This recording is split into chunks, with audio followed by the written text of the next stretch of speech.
VOR system is a classic for navigating via instruments, but modern technology has opened the door for new navigation tools. Our flight plan is made of multiple GPS waypoints. We can use those to guide us when we can't count on visibility. For this lesson, we're going to follow a similar trajectory as in the VOR tutorial, flying over Sumburg Airport while maintaining an altitude of 4,000 feet.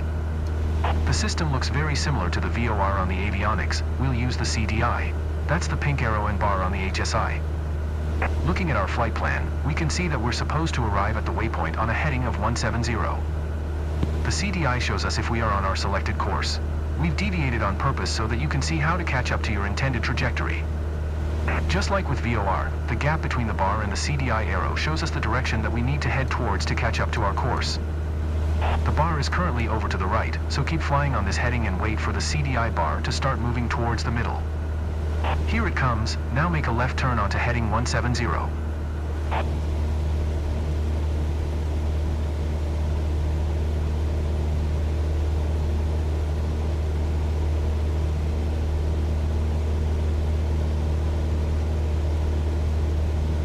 Great, now keep the CDI bar centered and it'll take us to the waypoint.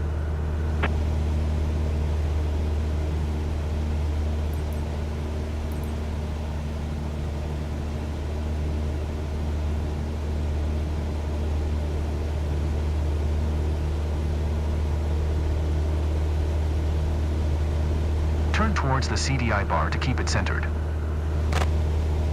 You needed to keep the green CDI bar in the middle.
Getting close to the waypoint now.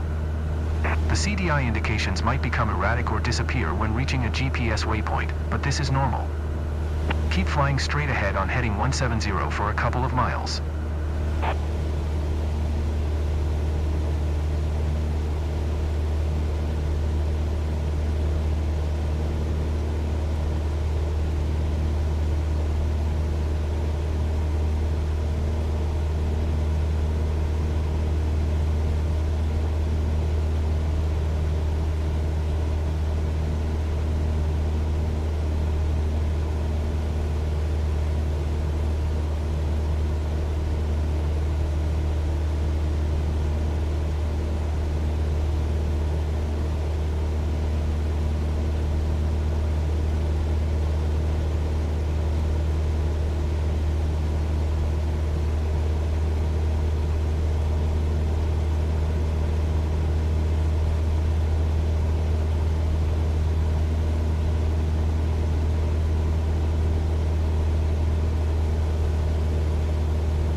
I think a bit more practice may be a good idea.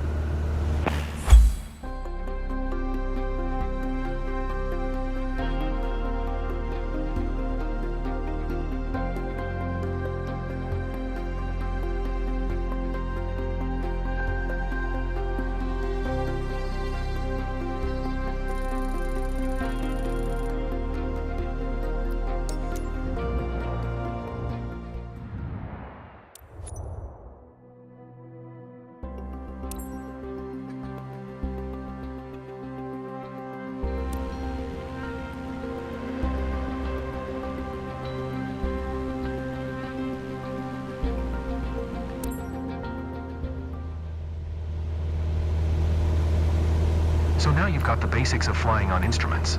Now we need to get back on the ground. The most common landing aid is the Instrument Landing System, or ILS for short. An ILS uses two directional radio signals, one for lateral guidance called a localizer and the other for vertical guidance called the glide slope. The localizer provides lateral guidance, which directs you onto the runway centerline. The glide slope provides the intended descent angle onto the runway. The localizer is displayed with the CDI, much like in the VOR lesson. Keep flying on a heading of 210 at 1,500 feet and we'll watch for the localizer to come alive. The localizer is moving now. Make a gentle turn to the right, intercepting the localizer and keeping the CDI in the middle.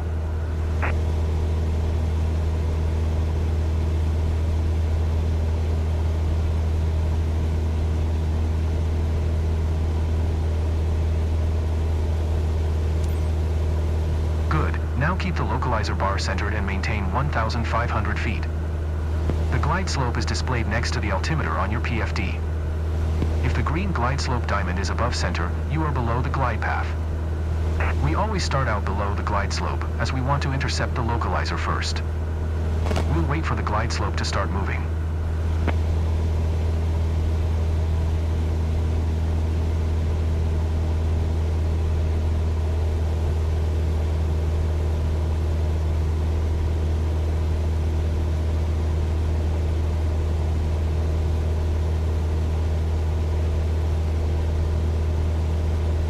Here comes the glide slope. Maintain 1,500 feet until it almost reaches the center.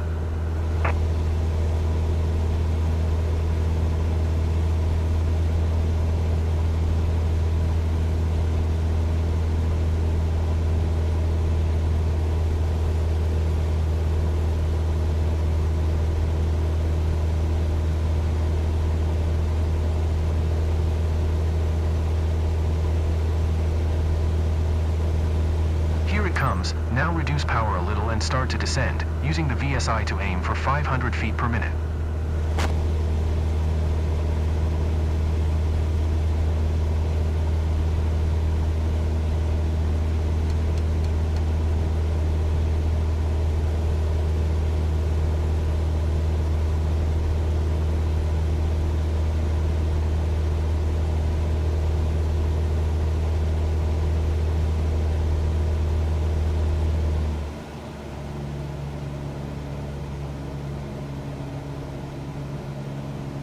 Keep both the localizer and glide slope indications centered all the way down to the ground.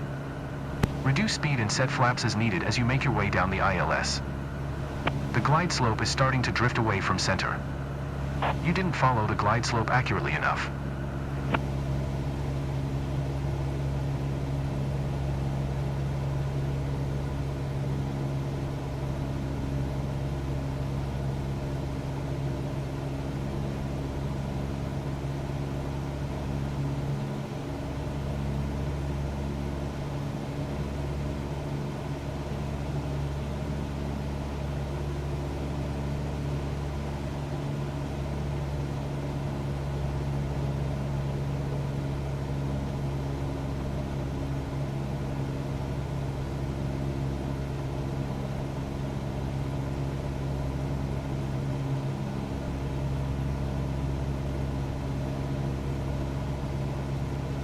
We're approaching the runway. This approach has an offset, meaning that the localizer and runway aren't lined up together exactly. Focus on following the ILS for now. We'll transition to a visual landing once we're closer to touchdown. Make only small corrections and remember that each will be more critical as we approach touchdown.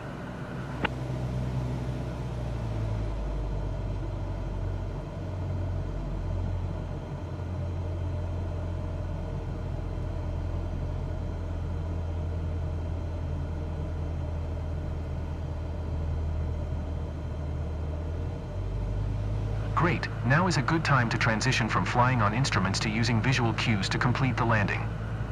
Get us down onto the runway and then come to a smooth stop.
Well done, but there's room for improvement.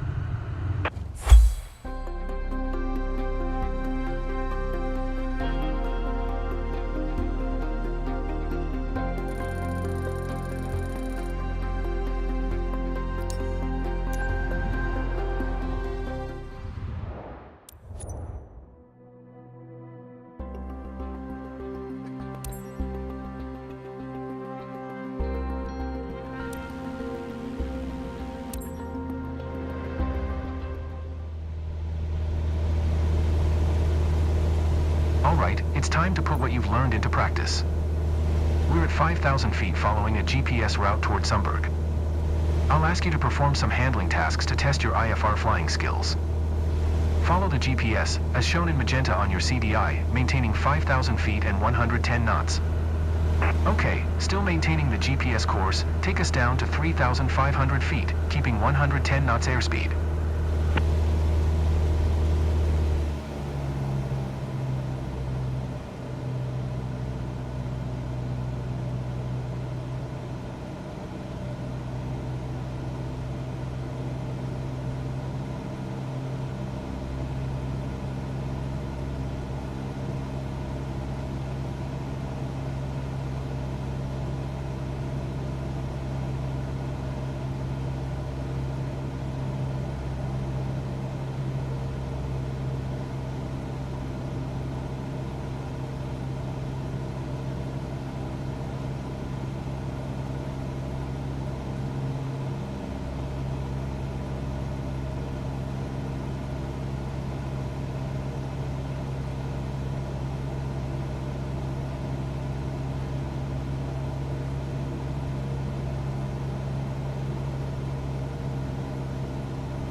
Next, keep us at 3,500 feet and make a left turn onto heading 060.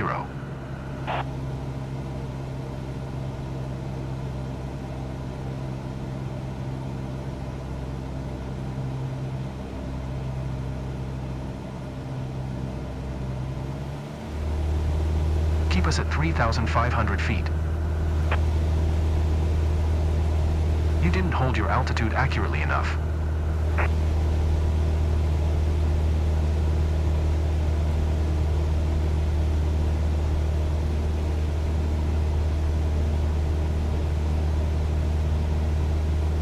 Watch your speed, we want 110 knots. Alright, let's throw some other things your way. You need to work on your speed control. Please bring the speed back to 70 knots. Keep us on heading 060. You went too far off the target heading.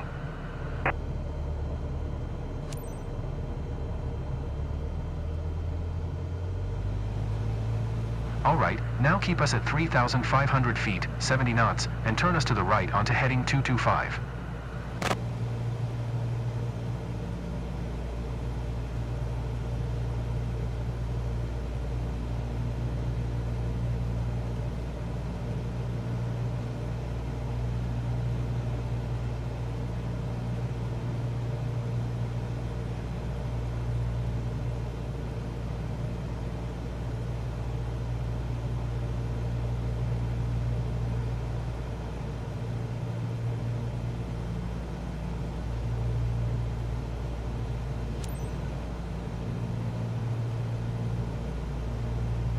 Okay, now get us back to 110 knots.